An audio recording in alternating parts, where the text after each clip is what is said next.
Bonjour, aujourd'hui nous allons voir les 6 points importants lors de la prise de votre chiot, le moment où officiellement vous l'achetez. Dans un premier temps, vous allez vérifier au niveau des papiers si le chien dispose bien d'un passeport européen. Un passeport, c'est fait comme ça. À l'intérieur, vous allez avoir, quand on ouvre la première page, les copies des petits autocollants avec la puce électronique. Gardez-en un exemplaire dans votre portefeuille, au cas où. Après, vous mettrez dans coordonnées de propriétaire vos coordonnées, c'est important. Dans le passeport, vous allez retrouver bien sûr tout ce qui va être les informations relatives à l'identification du chiot. La puce électronique sera mise ici, ce qu'on appelle la gouttière jugulaire gauche. La date de l'implantation, les coordonnées du vétérinaire. Vous allez retrouver aussi bien sûr des vaccins comme la rage. Vous voyez cette petite étiquette un peu rouge, hein, rouge et blanche. Après, vous avez donc les dates, quand ça a été fait et jusqu'à quand c'est valable.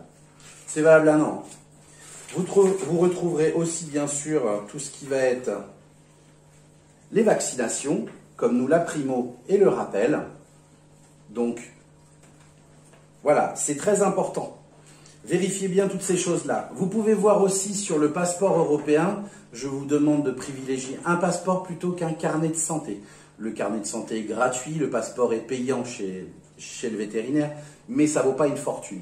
Le passeport, c'est mieux, tout simplement, si un jour vous voulez voyager hors France, vous aurez une obligation d'avoir ceci.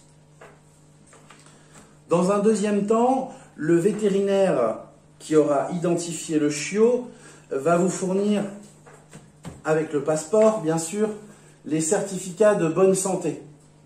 Sur ce document, vous pouvez retrouver les coordonnées du vétérinaire, ici, les coordonnées de l'éleveur chez qui vous achetez le chien, et le nom du chien, toutes les informations du chien. Ici, vous aurez un contrôle qui a été fait sur les yeux, les oreilles, les dents, le cœur, l'appareil respiratoire, l'appareil digestif, l'appareil génital, les appareils locomoteurs, les pattes, hein, la peau et le poids qui sera notifié. Pas systématiquement, mais souvent.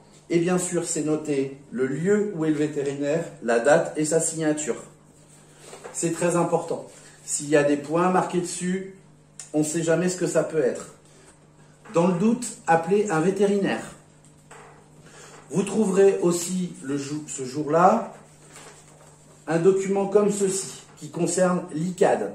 Ce n'est pas les titres de propriété, parce qu'il n'y a pas de titre réel de propriété. Le seul titre de propriété qui existe pour un chien, c'est l'attestation de vente. On va le voir juste après.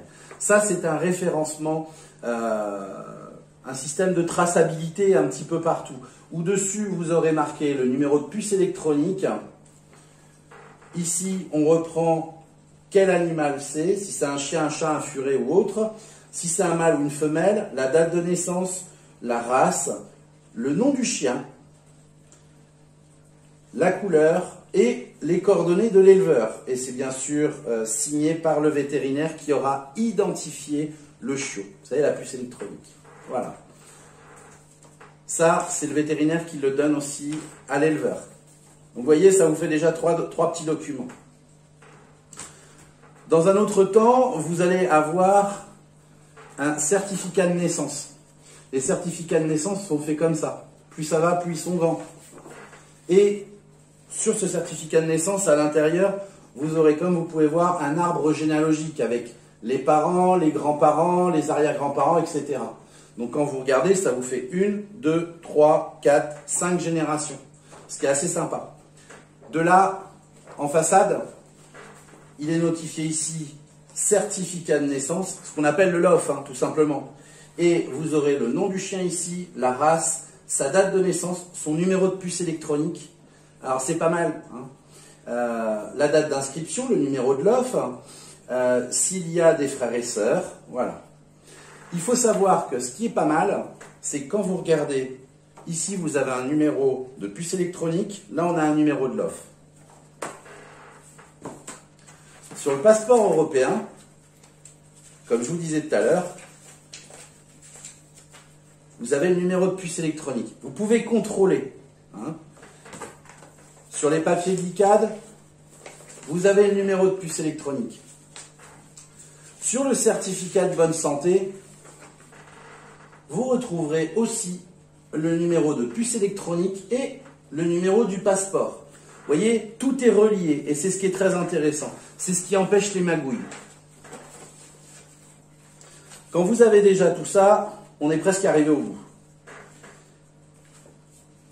Les attestations de vente, c'est une obligation de faire les choses bien.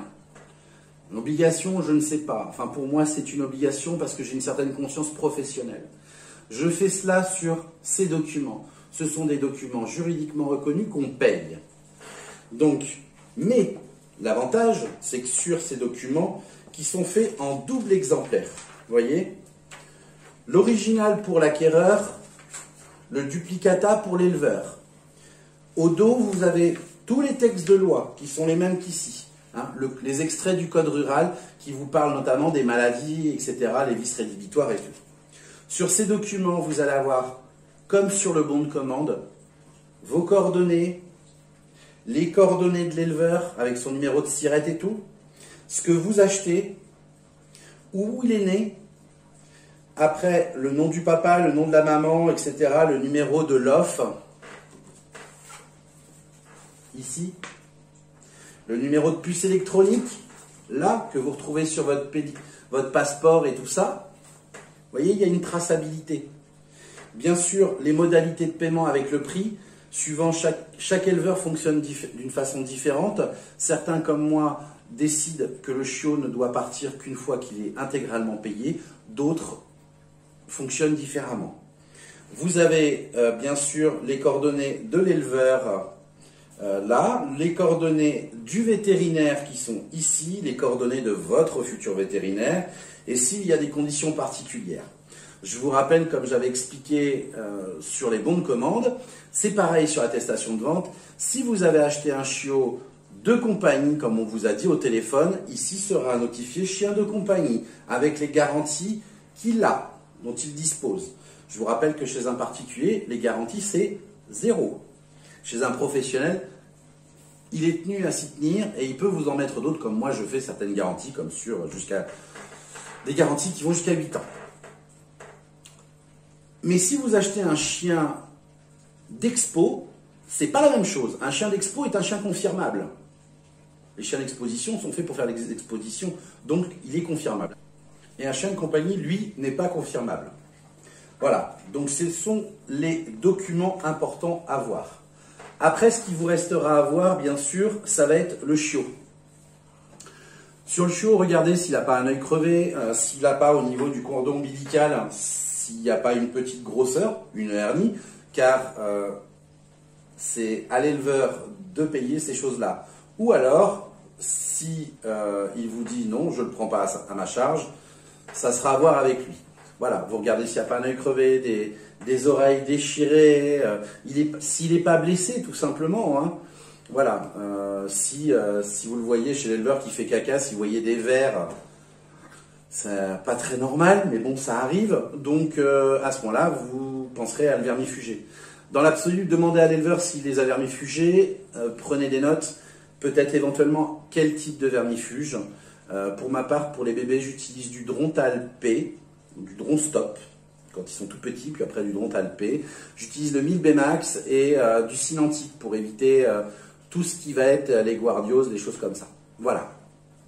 J'espère que cette vidéo vous aura plu, qu'elle vous aura été utile surtout. N'hésitez pas, si vous avez la moindre question, vous me la notez en commentaire. Abonnez-vous, likez, partagez, et je vous dis à bientôt. Salut!